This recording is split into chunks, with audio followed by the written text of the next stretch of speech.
Good evening. Call tonight's meeting to order of the East Providence City Council on Tuesday, January 7th. We are a couple of minutes late. We're just waiting for one councilman who is on his way. Will be here momentarily. So we'll begin, though. Madam Clerk, would you please call the roll of the council?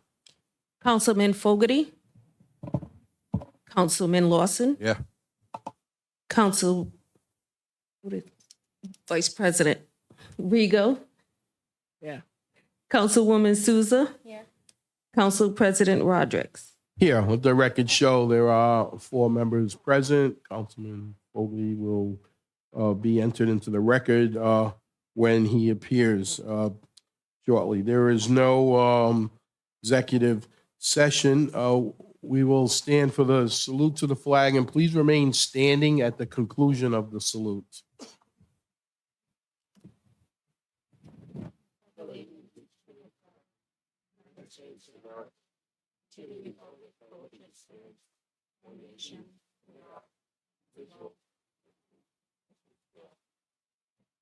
Please remain standing for a moment of silence in 3 different areas. We would like to honor Marlene Davis, the late constituent affairs officer here in City Hall, worked in the mayor's office and also assisted many residents in the community and, of course, assisted those of us in the city council.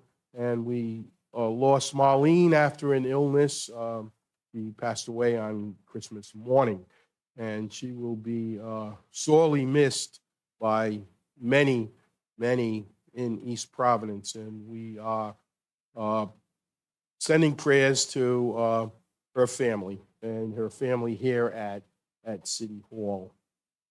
Also, we would like to honor the memory of the 14 citizens or thereabouts who have died in that incident in Louisiana, and many, many more citizens were injured as these terrible crimes seem to continue. So we honor those families.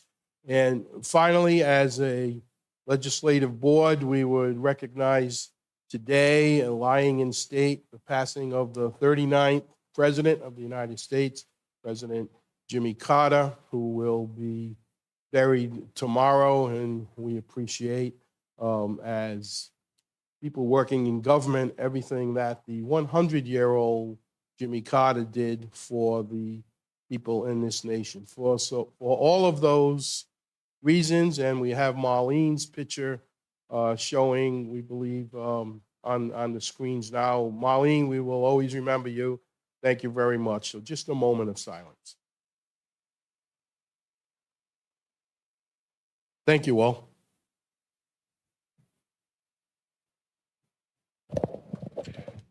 Madam Clerk, we're going to hold off on the proclamations until Councilman Fogarty arrives. So if you want to pick up the agenda with the consent calendar. Consent calendar, council journals, December 17th, regular meeting. Motion to approve. Accept, rather. Motion to accept. Motion by Councilman Lawson, seconded by Councilwoman Souza to accept. All in favor? Aye. Aye. Any opposed? The ayes have that, 4-0. Next item. Licenses for discussion and possible vote, non-public hearing. Type of business, marketing store retail. Applicant, Robert Baptista III. Business name, Vibes and Stuff LLC. Address 515 Warren Avenue. Make a motion to approve. Motion by Councilman Lawson, seconded by Councilwoman Souza to approve. All in favor? Aye. Aye. Any opposed? The ayes have it. Good luck, Mr. Baptista. Next item. Public hearing, communications. Any person who submits a communication to the city council and wishes to speak on it must indicate this in writing no later than 4 p.m. the Thursday prior to the next regular scheduled council meeting. There's no one listed on here. Did anyone here want to speak? For public comment? Yes. Okay, seeing none and no one signed up, so we can close that session and move on to appointments. Clerk, if you would read under Roman numeral 9, the recommended appointment.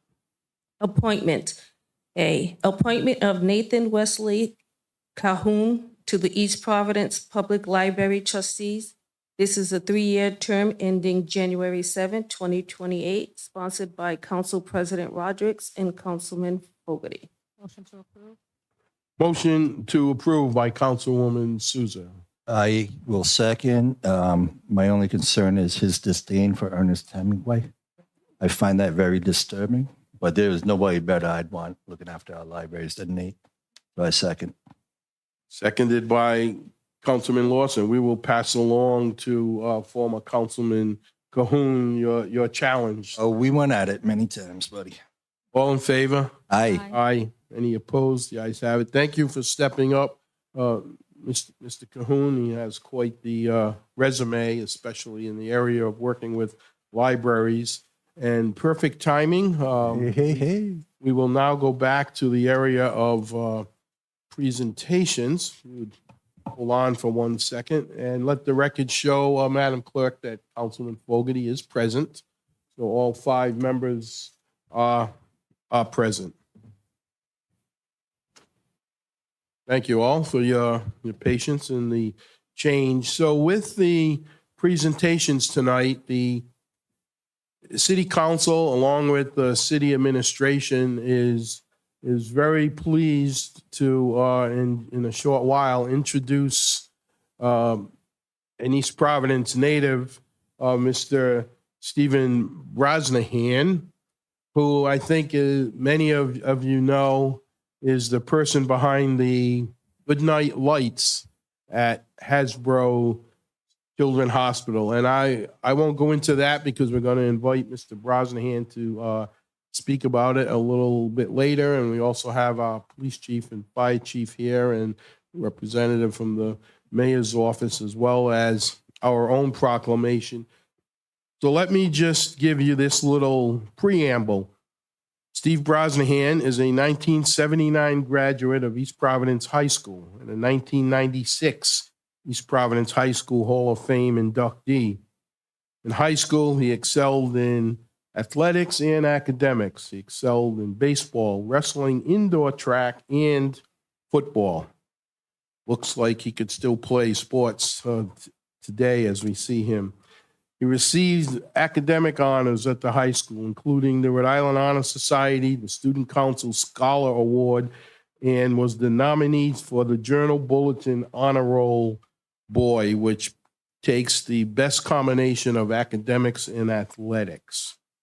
He's a graduate of Dartmouth College in the Ivy League, a freelance cartoonist and respected resident cartoonist at Hasbro Children's Hospital, a successful author of several books. He also contributes to the Tomorrow Fund for Children with Cancer, Cystic Fibrosis Foundations, and many other health-related donation programs that he serves.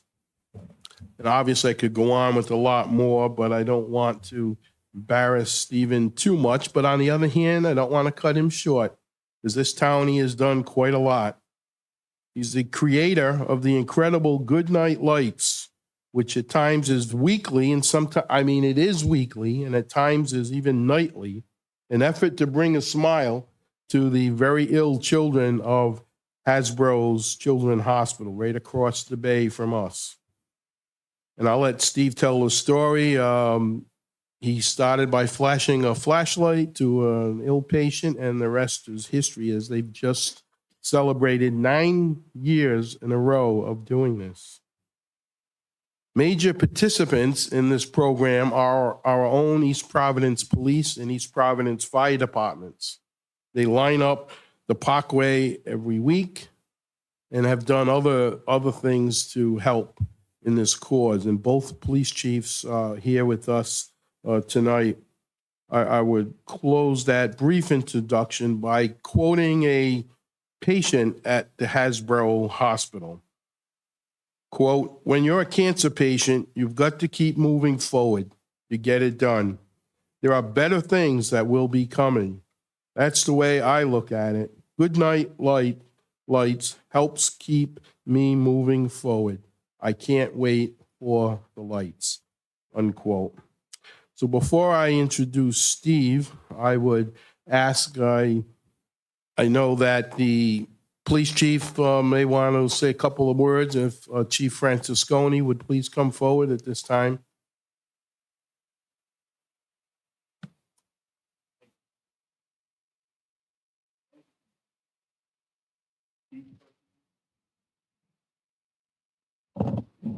Thank you, Council President, and thank you for inviting me. You think I would have never been up here before. I was going to say, you have been here before. Yeah, once or twice. Steve, I would like to first personally thank you for this creation of Goodnight Lights. And we were just speaking a couple minutes ago, and the brilliance is in its simplicity. Anyone can do it. Anyone can join. We have been honored, the police department, to be a part of this since practically its inception 9 years ago. Wednesday nights, 8:30, we're there. And if we're not, we're very busy, and Steve is sure to reach out and, make sure we're there because we don't want to let those kids down. What you have created is an incredible act of perseverance towards these children and their families as they go through the fights of their lives. It's almost difficult to put in words. I've had the opportunity to meet with some of those families. They've come and joined us in doing Goodnight Lights. We were just speaking about that. And it's just what it means to those children and families is immeasurable.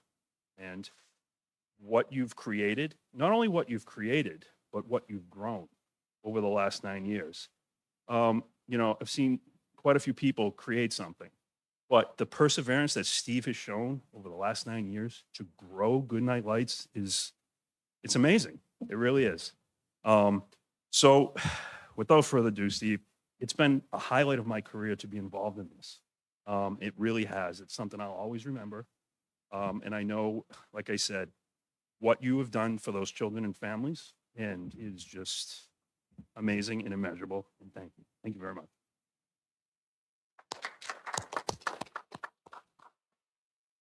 Also here, representing our fire department, Chief Carey, who will say a couple of words. Thank you, Chief, for being here. I should have went first. I don't think you can top that one. Steve, yeah, what a great program. And firefighters, it's what we're all about. But you didn't just create it just for the kids, but community that built out of this. It's for the people outside as much as it is for the kids. And anybody that joins it, it's just everybody joins it. It's a great program. But hats off to you. So wish that you come up with something like that. It is a feat, and it just keeps going. And we'll assist you any way we can to get it to grow more. Thank you. Thank you, Chief. For those who maybe haven't heard much about this program, what it entails is people shining lights up at Hasbro Hospital, where at 8:30, sometimes other times, the children they can't wait to get to those windows. And what they see, as you see some of the pictures we've been showing here, are an array of red and blue and white and strobe lights from police, from fire, from average families pulling up on the Parkway and other places with flashlights, to boats going up and down the Providence River, flashing lights, to places like Tukwattenholme and the Hot Club in Providence and other places, all doing this. And the program is 9 years and growing. I see the chief of staff is here, and I know the mayor was going to have a proclamation. Do you have that if you want to present it at this time, and then we'll make our presentation? Thank you, Council President and members of the council, and Happy New Year to everyone. And thank you for the moment of silence for Marlene. I know that she was one who watched it every single night. So, Steve, I hope that was okay. I didn't want to take away from everything, all the wonderful things you have done. Council President, you did read a lot of the information that we were also, I won't read it into record, but Steve, on behalf of the mayor, thank you for everything you've done for the kids. I like to echo what Chief Francisconi and Chief Carey said, and I know we've had meetings about how we can help to make this program even better if it's even possible. So I'm sorry. Oh, I thought you were talking to me. Sorry, No, that's okay. I didn't know what you were saying. sidebar here. That's okay. But I just want to thank you. If there's ever anything we can do, the administration can do, the city can do, or if you need some extra volunteers for anything for the program, please feel free to, and don't hesitate reaching out. And thank you.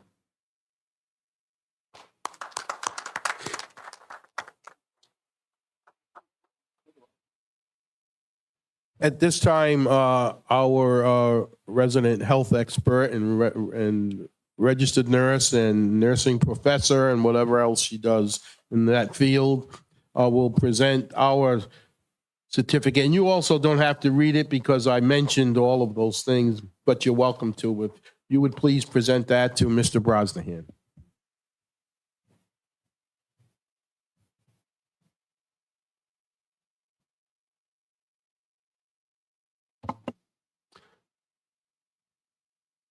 The light doesn't shine over here anymore.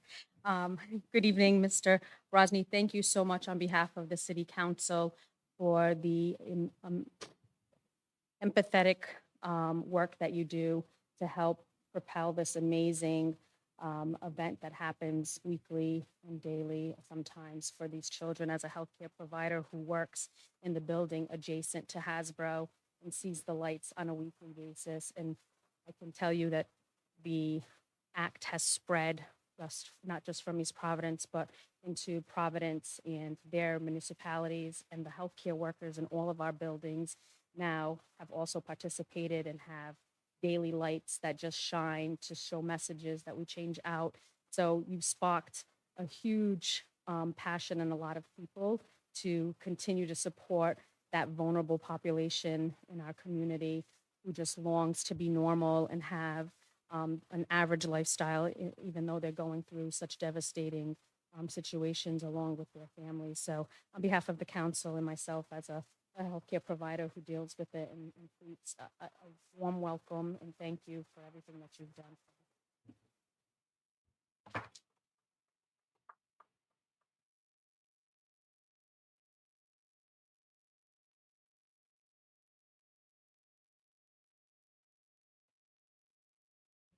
So without further ado, I would respectfully ask and introduce the gentleman who graduated from EP High and has certainly represented his high school, his community, and his life beyond EP. There is a life beyond EP, I'm told.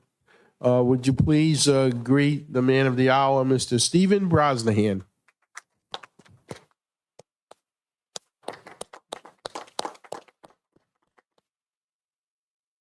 Thank you. Thanks very much.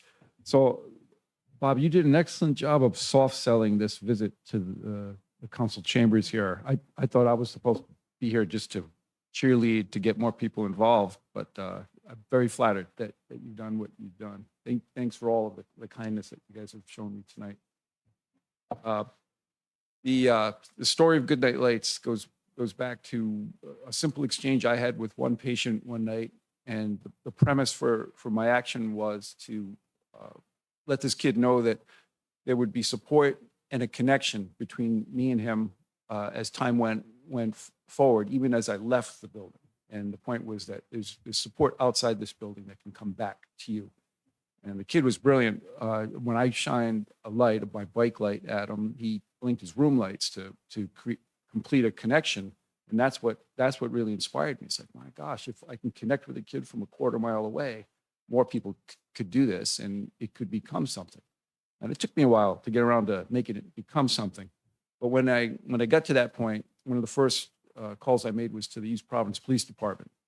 And I had, in this building, actually, I had run into Chief Perella at the time, Chris Perella, accidentally, because we were at the counter doing some business. I said, I think I know you. I know him from a previous life when he was working at a YMCA. And I said, that's a nice badge you got there. He said, yeah, he had been made chief not too long before that. And he did that thing you do. You say, if you ever need anything, let me know. Okay. So a few years down the road, I figured out something he could do for me. And He wasn't talking parking tickets. no, I didn't know what he was talking about, but I appreciated the gesture. When Goodnight Lights began as a public project in December of 2015, it was actually early 2016 when I got in touch with the chief and I said, if there's a way for the patrol that's in that neighborhood of the overlook on the parkway to maybe pull over and put the lights on, maybe blink the headlights, that would be really nice for this thing I'm trying to make happen. He said, okay, let me see what I can do. The first Wednesday night where that was tested, I was with a kid. 8:30 came, and we're looking out the window, and I think it was 11 vehicles were on the parkway. And what everyone should know here, any signal that's produced from the parkway, right along the waterfront there, right up to Kettle Point, it reflects in the river. So there's two signals. And there are buildings in Providence that have windows that are angled so that another signal picks up, and kids think it's being produced by that building there. So I saw this incredible sight along with the kid that I was with. And the next day I called the chief and I said, Chief, that was incredible, but I'm a little worried about people saying, who's watching my backyard when they were up there. And he said, don't you worry about that. And he didn't explain that either, but that's what he said. And the reaction was fantastically positive. People love the fact that this department was doing something in support of kids at Hasbro Children's Hospital. And the actions of the East Providence Police Department, this is absolute fact, has inspired police departments across this country to take on similar roles in their communities to support kids in the hospital. And fire departments too, by the way. East Providence Fire Department naturally came in as a player in Goodnight Lights, and I've seen evidence of that effect being projected right across this nation to the West Coast and South and the North. It's everywhere, but it started here, and I'm very proud of that. I'd like to correct the council this evening. Goodnight Lights is an every night situation, and I'm particularly proud of that. Every night, kids at Hasbro have something to see. And that's for 9 years since the night started. And the lady that is at the bottom of that little piece of the project is East Providence resident also, Sarah Bates, who's one of the owners of the Hot Club. I call her the queen of Goodnight Lights. She said it herself, the kids are in the hospital every night. Why shouldn't we do it every night? And that's how that began. I mentioned with Chief Francisconi, a really wonderful night. There's a piece that some of you may have seen.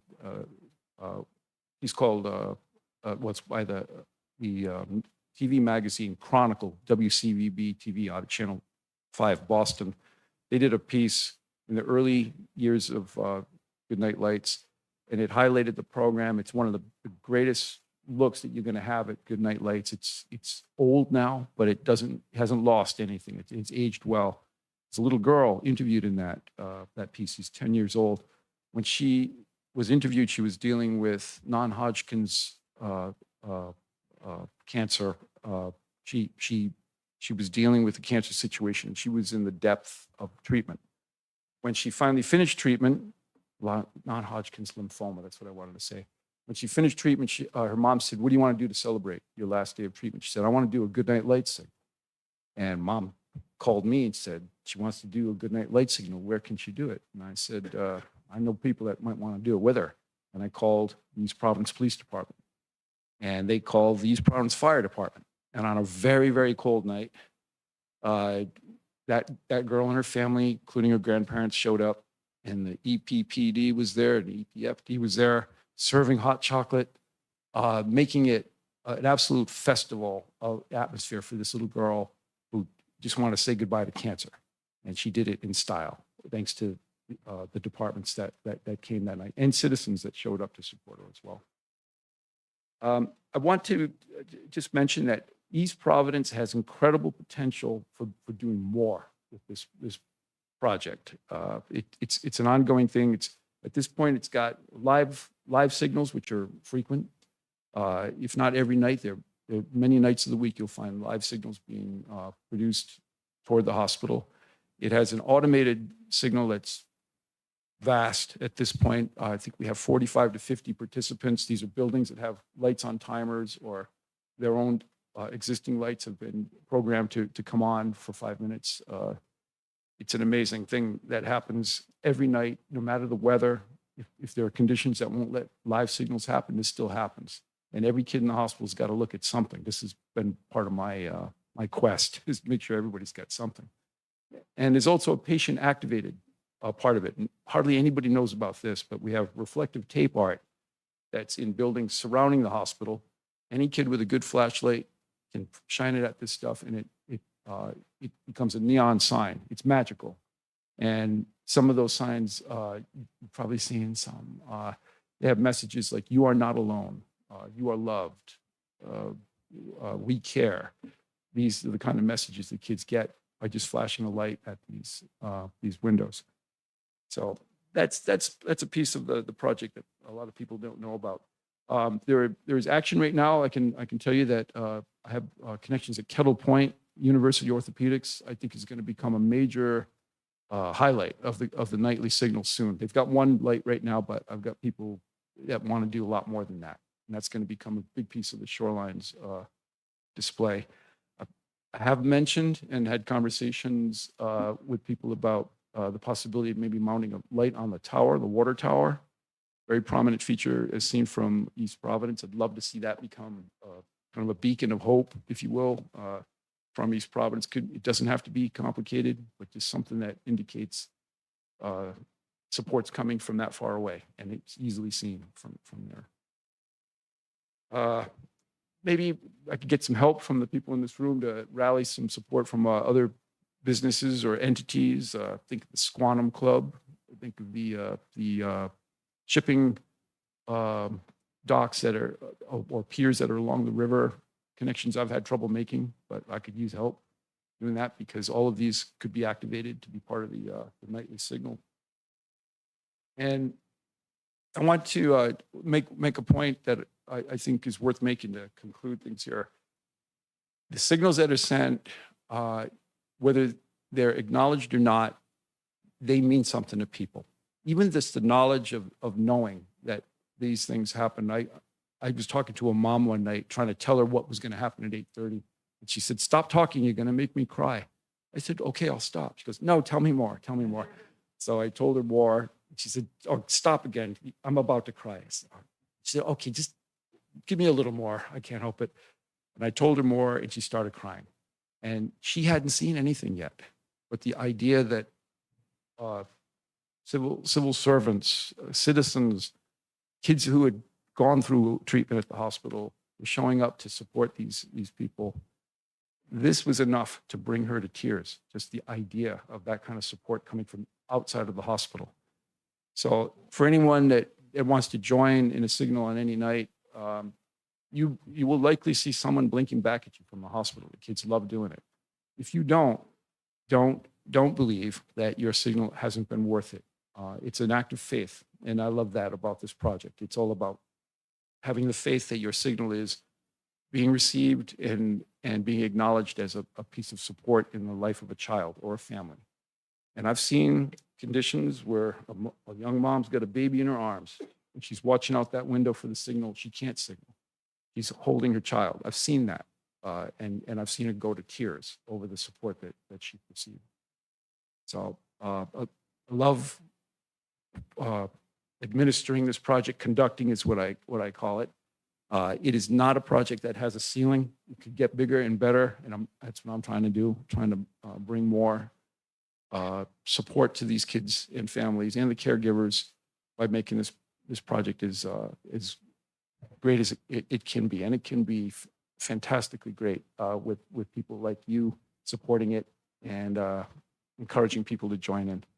Thank you so much for the honors that you've bestowed upon me. Steve, what I'd like to say to you is, and I think some of us want to comment to you, but what amazes me the most, I think everyone has been touched by someone who's had cancer or life-threatening illness, and probably children that we know too, if not some of ourselves.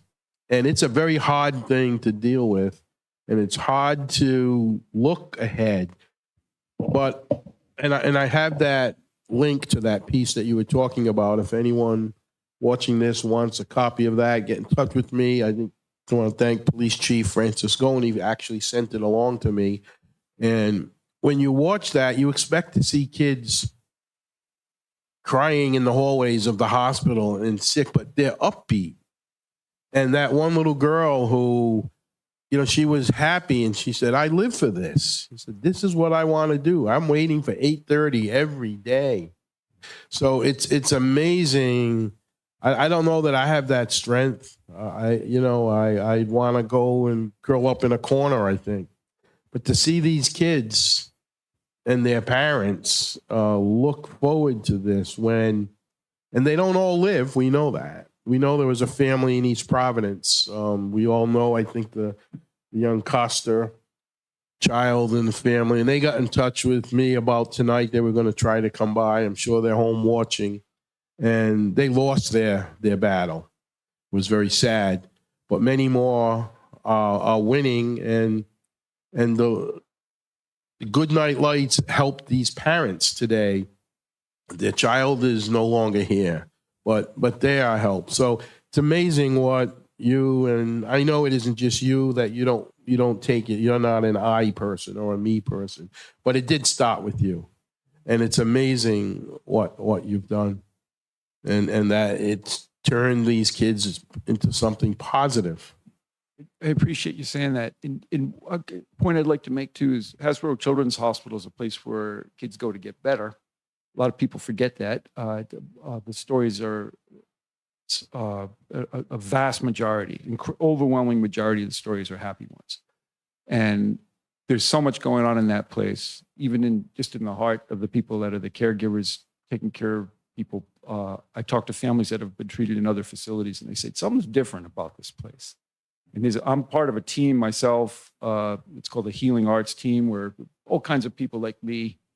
There's only one cartoonist, but there's a bunch of people like me that are there trying to keep kids up, pick them up, and Good Night Lights has become a peripheral element to that care. But it is something that it's a go-to every night at 8:30 as part of that caring situation that's trying to keep the spirits up. That's what the mission of the program is, to brighten the spirits there. Thank you. Councilman? There you go. Well, first, I'd like to thank you. Having spent a couple of times at Hasbro for non-emergency things and seeing the good work that you people do, and it is amazing. And your what you've done with this program, along with, you mentioned Sarah Bates, who does immense work in all sorts of fields. What I want to tell you tonight is I will reach out to the developer who's going to put the concert venue down at the waterfront, and it would be an ideal situation. Absolutely. Bold point, right? Yeah. Yeah. So I will reach out to her tomorrow morning. I might even I'm going to text her now. Mhm. And I mean, it's a great thing. She has a heart of gold, and Don Law, who's her boss, who's running the venue down there, he does outstanding work with the Boston Children's Hospital. So let's see, this is a great opportunity, but I just want to thank you. And I remember playing against you. I played for St. Raphael and you played for EP. Oh, no. I was a couple of years younger than you, but anyways, great job. Right. Thank you. Steve, what parts of the waterfront are appropriate for people to participate? So the three major venues on the East Providence waterfront are Bull Point Park. You can use headlights there. You don't have to, get out of a car. Correct. What I call the East Bay Bike Path Overlook, which may have a different name, but that's great. It's where the EPPD and the fire department generally do their thing. And then University Orthopedics at Kettle Point, we've got permission to use the parking lots there, and there are 2 levels, which can lead to a really magnificent display. Even though it's quite a ways down the river, it's still clearly visible from the hospital. Okay, so down south in Riverside, that's too far down. Yeah, unfortunately, man, I wish Palm Rocks, Palm Light Right, was right. available, but it's down around the that's- corner. That's what I was thinking, the lighthouse. Yeah, I'm me thinking. too. All right. All right, so Kettle Point, Bold Point, Mhm. and the The Parkway. overlook. The overlook on the Parkway. Yeah. All right, great. Councilman. I just want to say thank you very much for doing this. Very proud of you. Thank you. Yeah, thank you. Glad you made it. I think Chief of Staff Rezendi wants to add something. If I may, that's a question to the council president. We have a well-known resident in the city, Venasio Mento, who's begging for a photo of all of you with the police and fire chief with Steve. So he's also one who watches the council meetings like Marlene used to. So if that's okay, if you would. Sure, Ben is a special young man, and we can do that.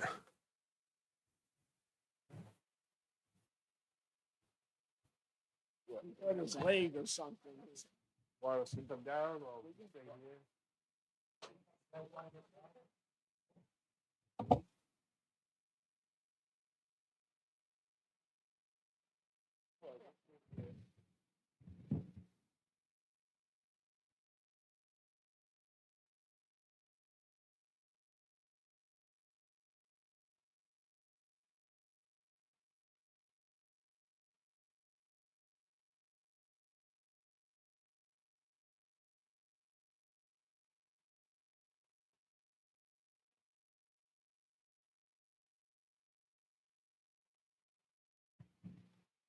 Very much.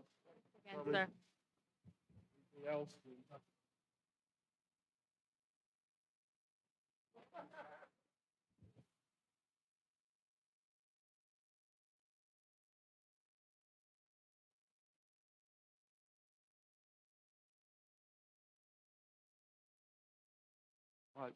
Thanks again to everybody, and thanks to the residents who have been sitting so patiently through all of this. I'm sure you didn't come for this particular show, but Thank you very much. It's very important.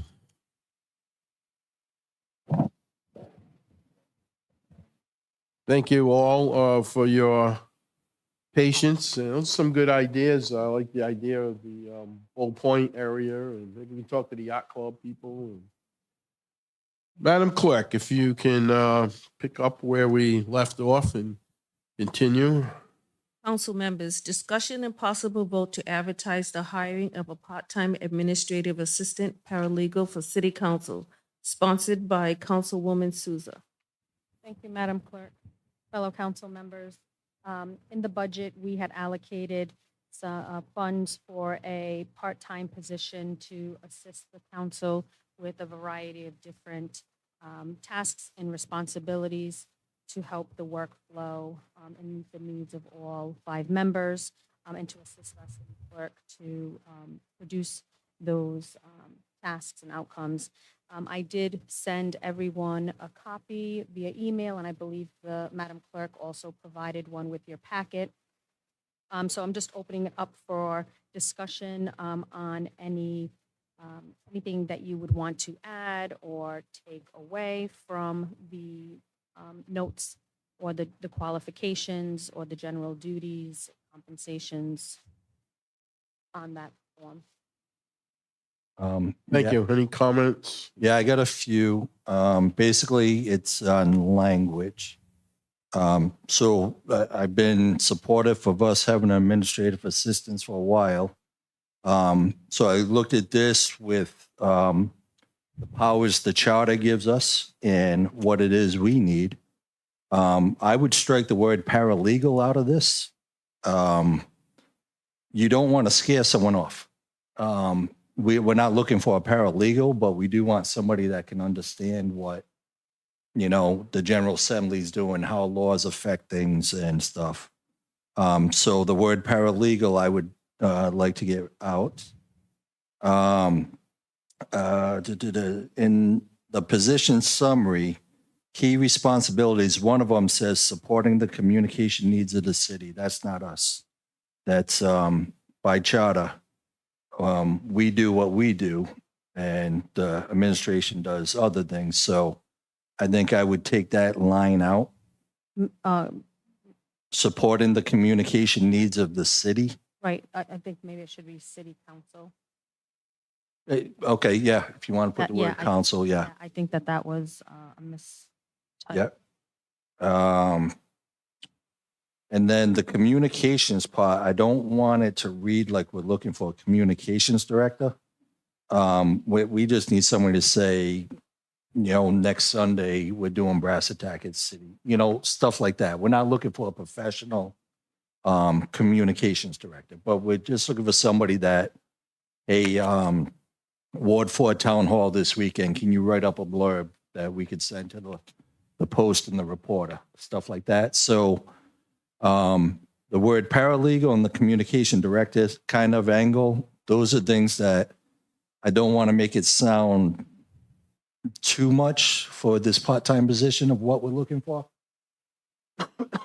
And when I read it, it did kind of sound like having some kind of communication background and the word paralegal. Right away, people may say, well, I'm not a paralegal. I can't apply. Other than that, thoughts about being able to keep up with what the General Assembly's doing and keeping us apprised, to be able to aggregate data for us to be able to easily see in a form of either a chart or a graph or something. That is really what I think we need. The other thing too, the general administrative duties. It's a coordinate events, projects, programs as directed by the city council and or the city clerk. I would take out the city clerk and just say directed by the city council. I also, you took away what I wanted to talk about under that. Oh, I'm general administrative. No, that's fine. Provide general administrative support to city clerk. That should be striking. That should be totally striking, because then that puts us into a whole situation of a union scenario. And I think it all shows, and this is all great, and you did a great job, Anna, putting this all together. Mhm. I think one thing that we probably just add is that this person should report to the council president, so it shouldn't be reporting to the city clerk or anything, because then that becomes a department situation. This is more of a support, so this doesn't cause any union situation. We've seen other jobs in this city that started off this way, and then all of a sudden they've grown into a full-time position and a union thing, into a union position. And I am not saying anti-union, but we don't want all of a sudden this job to become a full-time, as people saying that we're creating a position, which we're not. Well, this is a support. We needed other cities do it. And in this form of government, that we have the mayor council form of government, this is appropriate, and I just think we need to do that this way. Too many jobs start off as part-time and then they end up being full-time, and we got to look at it from a budget standpoint. We have money this year. This job might be going next year or the next council. I don't want to pigeonhole the next council that they have to have this job as well. But I think you took the initiative that we've talked about this starting a year ago, and I commend you, Councilwoman Souza, for putting this all together. Thank you. Thank you, Council Vice President. Just to add to that, thank the Councilwoman also for putting this together. I want to piggyback on your comment about the role of a council president, because sometimes I may issue a press release or a general statement, and I always inform the rest of the council when I do that. So as long as it's understood that I may still be doing that without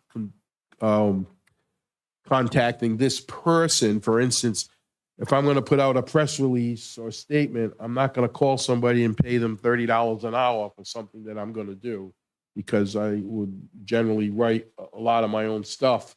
And I never do that without informing the council.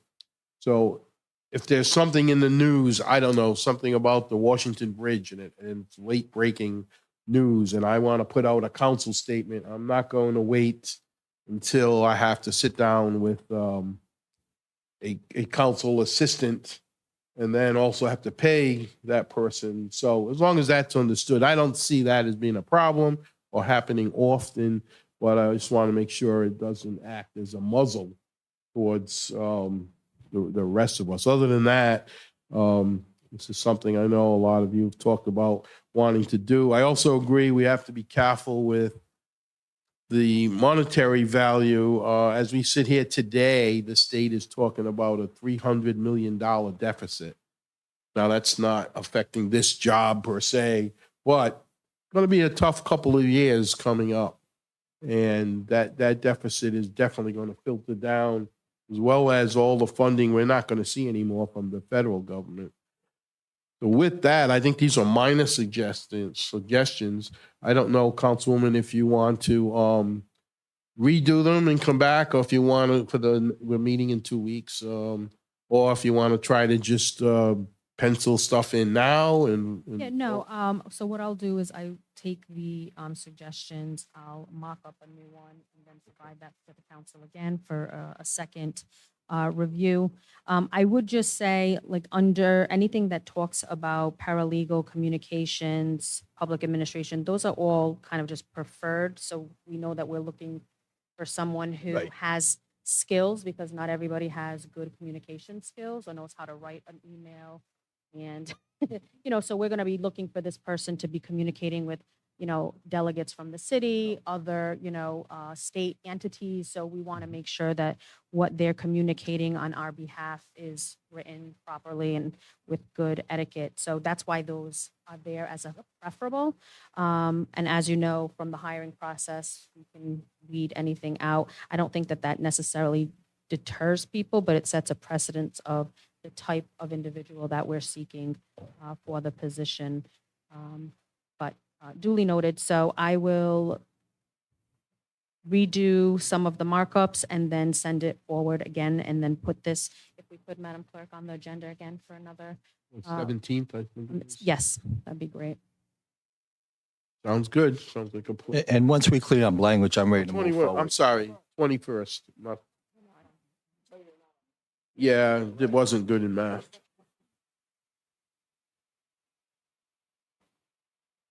Thank you, Council. Thank you. Okay, next item, please. Public hearings, ordinance for second and final passes for discussion and possible vote.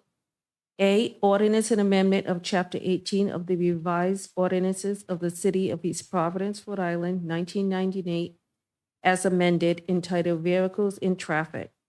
Summary ordinance, Section 18-307, entitled Parking Prohibited at All Times. School Street,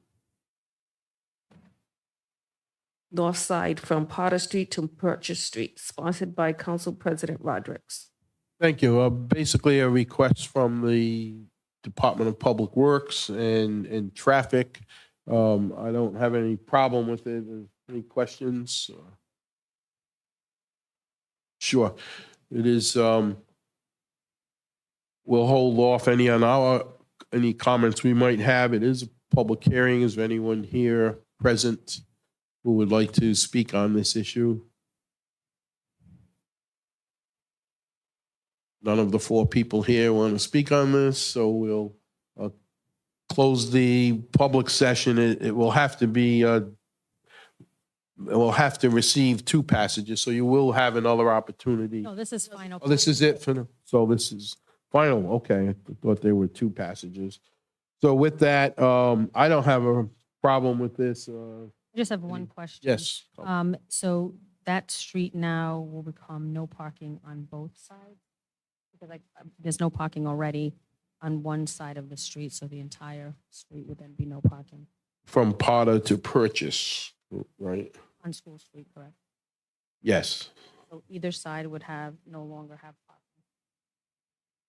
That's what it appears to say. It's a small street. I don't know if Well, not really. if it, one side is it. Do you know? Does the solicitor have any more information? I don't see. So one side faces abuts the overlooking of the highway, you know. Yeah, there's a The other side is fence all on that. residential, multifamily homes. So I'm not good with the north, west, south. Was just in from, between Purchase and Potter, there was parking on both sides. The issue was, I thought this sought to have no parking on the north side only, not the south side. The south side parking was allowed on the south side. Which is the That would be like, outside, the side that's up against the gate? the north side is the highway side. That's what I'm trying to, Yep. yeah, because I'm not sure which side Mhm. it is north or south. Yep. So the other side, as far as I understand, both sides always had parking allowed. This, I believe, sought to eliminate parking on the highway side. just the one side abutting the highway. Correct. There was an issue with getting fire trucks down that road. It is quite tight. It is narrow. On both sides. Yes. Okay. I always thought that was a no parking on that side already because there's no room Yeah, to park on that side. there is no room and they did allow parking on both Yeah, sides. okay. yes. Thank you for the clarification, Chief. Make a What is your pleasure? Councilwoman Souza makes a motion to approve. Is there a second? Seconded by Councilman Fogarty. All in favor? Aye. Aye. Any opposed? The ayes have. Thank you. Next item. Ordinance of the Council of the City of East Providence, Rhode Island, appropriating $552,100 from the East Providence School Department Capital Improvement Revolving Fund summary to allocate $552,100 from the Fund for Approved Rhode Island Department of Education Capital for Safety Improvements at White Nact, Wallow Avenue, Silver Spring, and Myron J. Francis Elementary Schools, introduced by Councilman Lawson and Councilwoman Souza. And in public comment, I move to approve. Sure. This is something that has been talked about now for many times. Motion has been made by Councilman Lawson, seconded by Councilwoman Souza. Is there any other comment? Anyone here that would like to comment on this? As I've said, we have had much comment on this, and we've all been in agreement. All in favor? Aye. Aye. Any opposed? The ayes have it. Thank you. Next item. Continued business. Discussion and possible vote of earned accumulated comp time by former city clerk. Sponsors, Council Vice President Rego, Councilwoman Souza, Councilman Fogarty. 92.52 hours.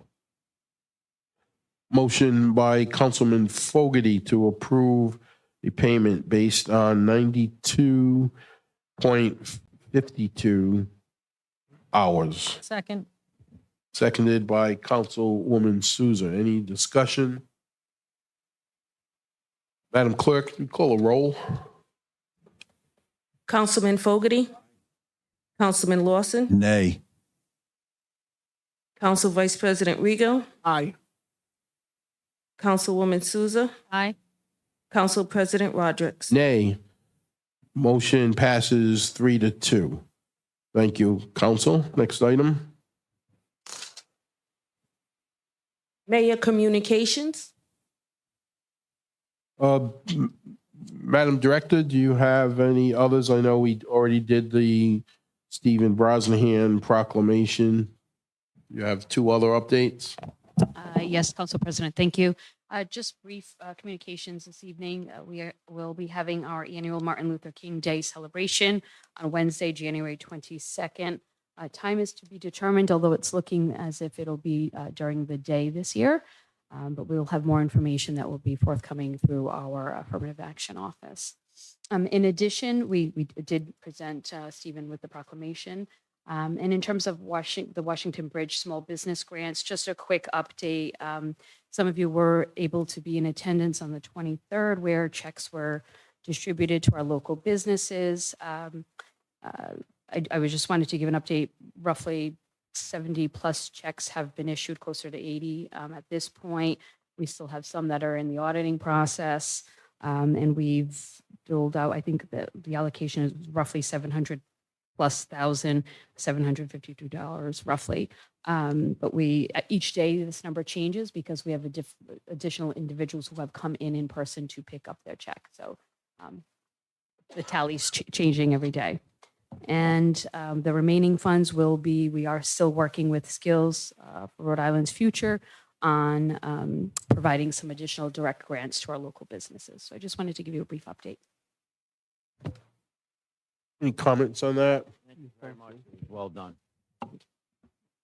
Yes, Councilman, I was here with you that day, and to answer a question that some people have asked, why was it done in a public session? It really had to be done that way to avoid fraud and scams, which we know have occurred throughout Rhode Island with other programs. And there were, Madam Director, you had how many attempted scam requests? You had several dozen, right? We had over 200. It depends on what level of the process. So we had well over 200 applications that came through that we were first vetting, and then the number dwindled down. And for each time we did the vetting with Skills for Rhode Island's Future, we found additional fraud attempts, even right up until just recently. And let me say, the fraud attempts were not from local businesses. Correct. The frauds were these outside internet scammers. They would say, I own ABC Productions on Taunton Avenue. Thank you. I'd like a check. And you evidently did your vetting and found out that those were not the owners. So it was much better to hand these checks in person to the rightful owners with proper identification and not just throw them in a mail somewhere. But anyway, any other comments on that? One suggestion for the administration with the celebration on Martin Luther King Day. I know I've suggested it a couple of times, and it's always better sometimes to have these out in that foyer, but I don't like them here in the chambers. The Martin Luther King celebration is one that brings a lot of people. And sometimes there are people outside, they can't get in. And why not use the chambers even if it's not full? Just a thought. I could definitely make that suggestion. I can live either way with I it. think sometimes in the past, the idea has been the backdrop of the display, so that way people can highlight that, because people come and go from City Hall, and not everyone gets to see it, and it's to highlight that.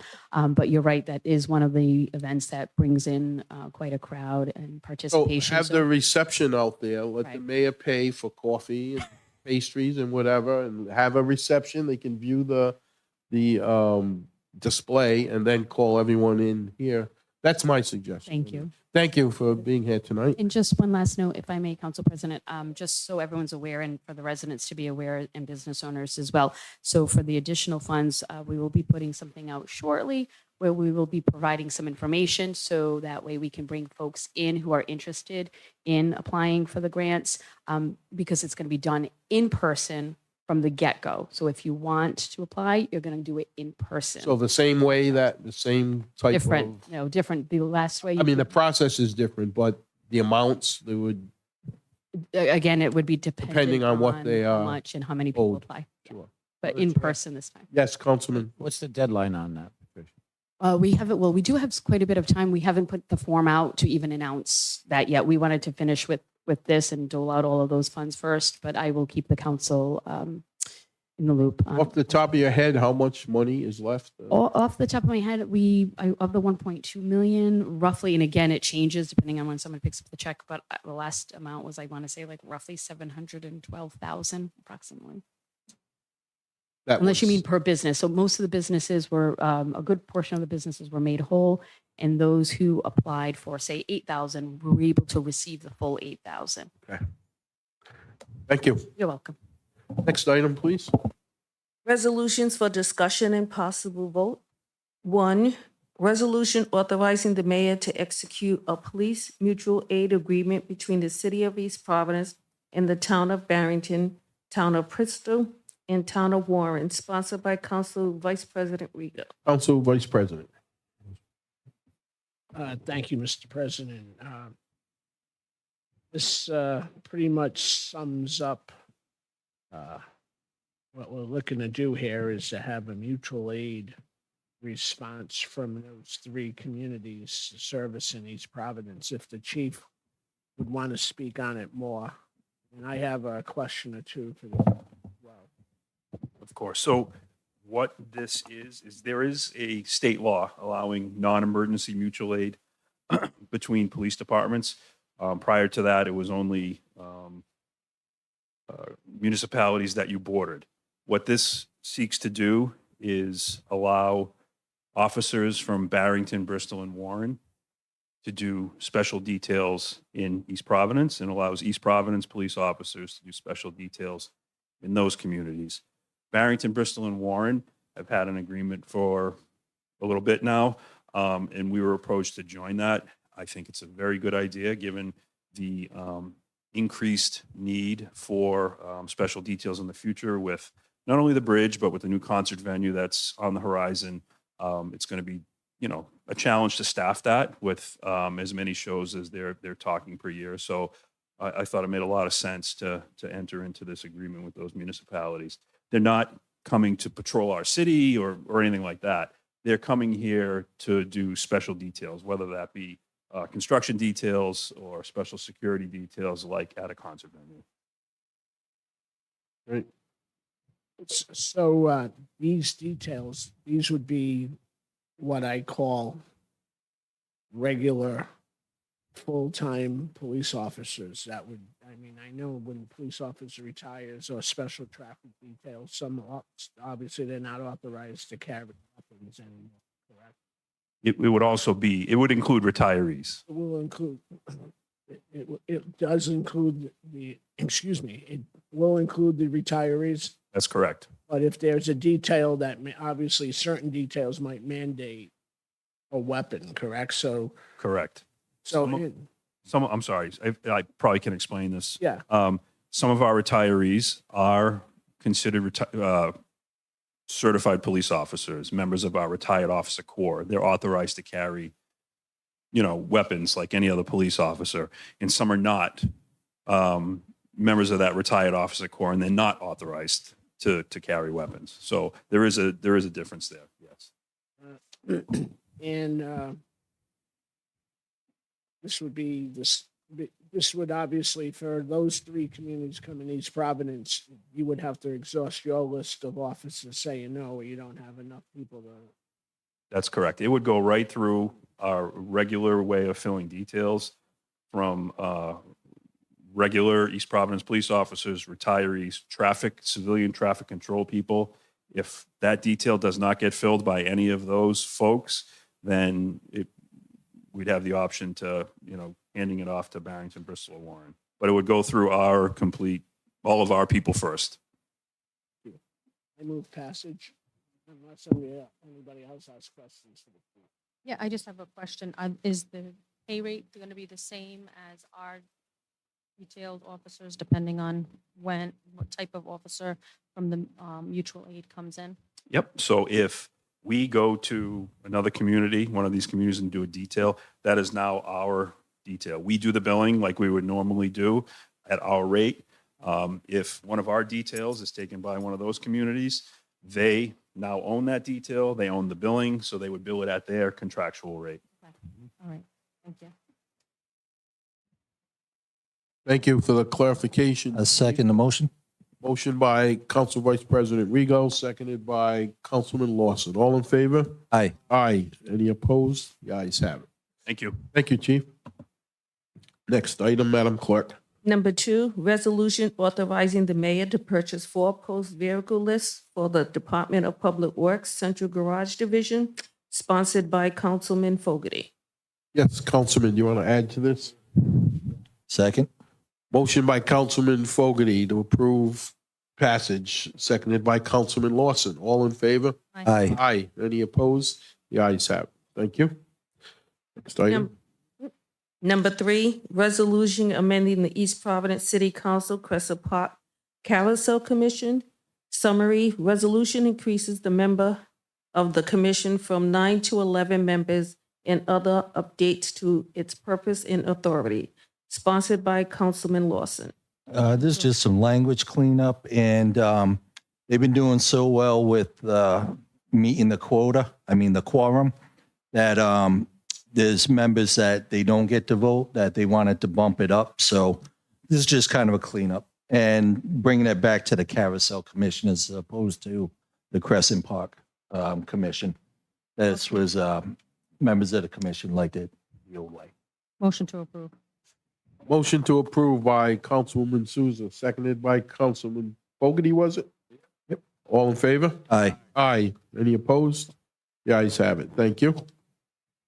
Number 4, resolution requesting the State Traffic Commission install appropriate traffic control devices at or near 127 Waterman Avenue to 134 Waterman Avenue, sponsored by Councilwoman Souza. Thank you. Councilwoman. Thank you. So this resolution seeks to request the State Traffic Commission to install flashing pedestrian lights. The council remembers a few months ago, probably 4 or 5, that I had presented to the council some equipment that is available for municipalities to have at crosswalks to indicate pedestrians are coming. Some of them are solar powered, some of them are hard wired. They have sensors, so when you're coming up to the area, they would then signal the flashing light so that motorists would know and be alert and slow down. So that was what the resolution was created for. I know in speaking with our legal department before the council meeting, one of the items that was requested was to have the crosswalk lines placed, to have a crosswalk from Jeff's Pizza over to the Myrtle, so that, again, it was distinguished that there was going to be high pedestrian crossing there. We have heard back from the commission that that was approved, but they have not implemented those lines yet. So this is kind of like an additional ask.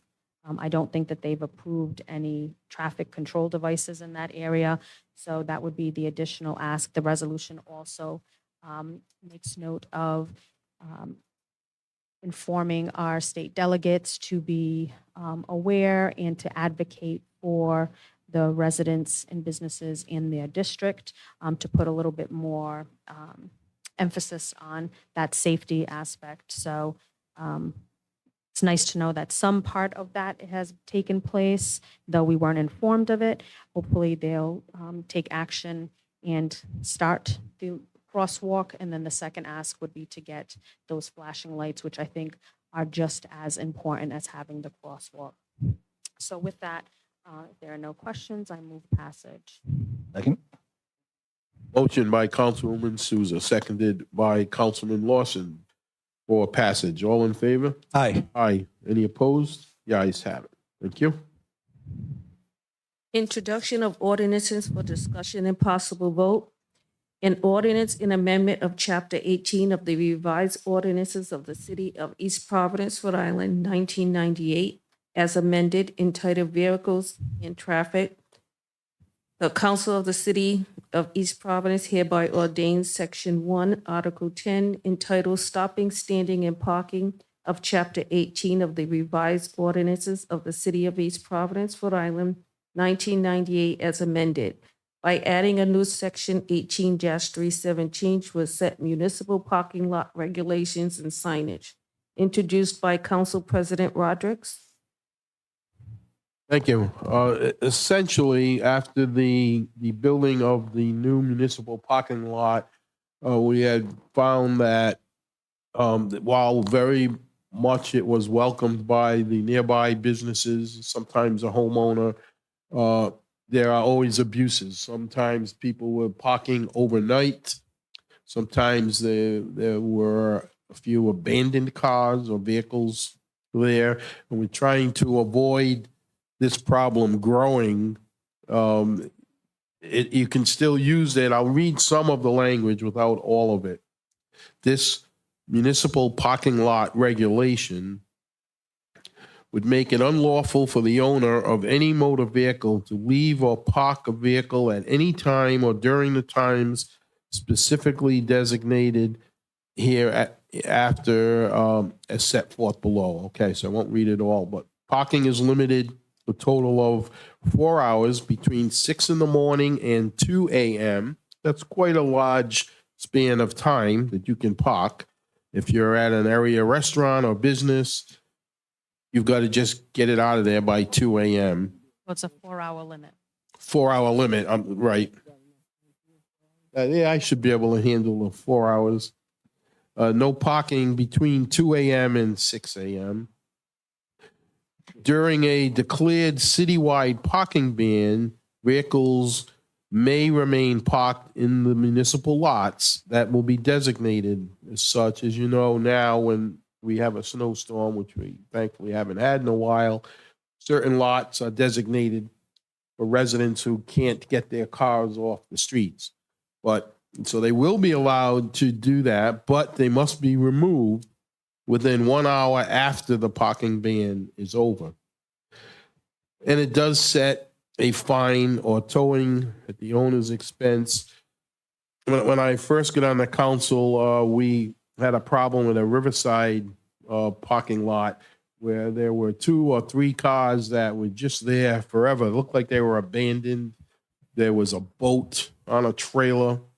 There was a person at times using a van to, I don't want to say live there, but they were kind of doing that. It was a problem. The police had to deal with it, but didn't have an ordinance to really give it any teeth. So I don't see this as causing anybody a problem if you use these lots appropriately. That's the purpose of this for first passage. Motion to approve. Motion by Councilman Lawson, seconded by Councilman Fogarty So and ju- Vice President Rego. just for process. Discussion, yes. The first one just establishes the times we can park, and then the second one Second. establishes the $60 fee. Yeah, correct. So just under discussion, Yes. just to clarify from maybe Michael can answer or Mr. Zendes, would this pertain to only municipal parking lots that have the signage, or are all now municipal parking lots going to have the signage and it pertains to all parking lots across the city? I just want it for the record so that residents are clear in case they're spending the day at Crescent Park, Carousel Park. You can't have your car parked there for more than 4 hours if you're spending, just so I want it to be clear. From what I understand, and I can clarify that it would be all municipal lots. Right, Well, that's what I'm saying. yeah. Then they could, Correct. Right. Well, that was my question are we putting, thank you.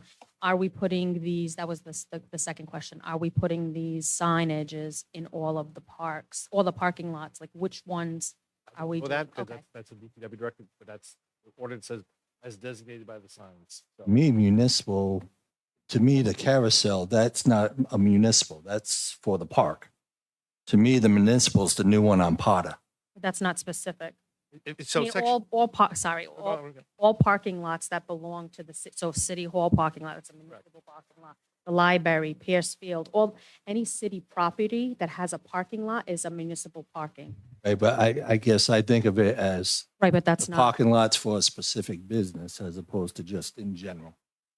But you're right, the more you clarify things, the better. I know that the council vice president, his intention, because when I spoke to the mayor about this and having foresight when we were not done with that parking area, I was like, we need to get a grasp on that and an ordinance, because that's going to be, I can see it being an issue. And I wanted to be ahead of it. So I'm glad we have something. I didn't think that it would then potentially be widened across the city and then potentially have a conflict for other areas throughout the city. So that's where I want to know the specifics, because I don't think it's really transparent if, know, who's going to know when a sign is erected at a certain parking lot until they go to park there? Correct. And I So- can, So B, clarify excuse me, that. Can I just answer? So B says authorizes the police chief or the director of public works to designate the municipal parking lots or portions thereof that are subject to these restrictions. So they have to put a sign that says these are subject to these restrictions and only those lots will be subject to those. Right, but I would want to know in advance in the council to be aware, because when the residents start complaining or visitors, this body is who's going to be getting the calls, not the police department or the Could be. DPW. The biggest, Council- I mean, And I'm not saying that I'm against it, I'm just, there needs to be very Oh, clarity. I agree. There should be consistency, but really the only time this is going to come into play is at 2:00 in the morning overnight, because we don't have enough police officers to patrol the whole city. I mean, and who's going to, Yeah. we're not going to have a meter system. So if you pull your car or your van, anything, trailer, whatever you want to do, bikes, and park it there at 10 in the morning, I don't think we don't have the capability to patrol it this way. I think it more has to do with these overnight Or abandoned. overnight and abandoned cars, and I want to commend the police chief for a situation in my ward as far as people leaving cars in unauthorized positions. Yeah, if you're at a game at Pierce Stadium and you're there 4.5 hours, police aren't going to be there tagging cars. You know, we can maybe tighten up Right, and I. language to say that. And For the councilwoman, so just to clarify, so it is all public lots, but again, as Mike was mentioning, Sister Marcel was mentioning, the police chief and the DPW director would be able to make that determination. And part of this is because there have been a lot of abandoned vehicles left overnight in parking lots, and during a snow emergency, we've had to deal with that. Even here at City Hall, I've left here at midnight, and there's residents who park and leave their cars overnight, and some of them have been abandoned. Sailboats. In sailboats, you are correct, in sailboats. But the intention, Councilwoman, is yes, all public lots. so make sure the signage is done and will Reflects that. reflects that. Okay, so there was a motion and a second. Did you get the motion in second? Could you repeat who made the motion? And I'll make a motion. Councilman Lawson, seconded by Councilman Fogarty, to approve for first passage. All in favor? Aye. Aye. Any opposed? The ayes have that. Thank you. And I'll move passage on the $60 fine. Understand that the fines and fees are set forth in a separate ordinance, so this make it consistent. We just added this fine into this ordinance. So this is the accompanying. Yep. Right, is that a motion? Yep. Motion by and seconded by Councilman Fogarty, was made by Councilman Lawson. All in favor? Aye. Aye. Any opposed? The ayes have it. 5-0. Next item. An ordinance in amendment of Chapter 18 of the revised ordinance of the City of East Providence, Rhode Island, 1998, as amended entitled Vehicles and Traffic, Section 18307, entitled Parking Prohibited at All Times of Article X, Article 10, entitled Stopping, Standing, and Parking, is amended by adding thereto the following. Ivy Street, west side, for a distance of 40 feet from the intersection of Waterman Avenue, introduced by Councilwoman Souza. So this is kind of cleaning up some language also, and comes off of the neighborhood meeting we had with residents and the business on that corner of Waterman and Ivy. The DPW director and the police chief did mention that the no parking does start at the 40 feet, though there wasn't a sign there. So this was just to correct the ordinance and make it official so that the sign can be placed in the proper location. To approve. Second. Motion to approve by Councilman Lawson, seconded by Council Vice President Rego. Thank you for the clarification. Councilwoman, all in favor? Aye. Aye. Any opposed? The ayes have it. Before someone makes a motion to adjourn, Remember out there, any citizens who are watching, get involved with the Good Night Lights. Any night, 8:30, find yourself a spot along the East Providence waterfront. Or if you have to go into Providence, wherever you go, shine those lights at the kids at Hasbro. Is there a motion to Motion to adjourn? adjourn. Council Vice President Rego, seconded by Councilwoman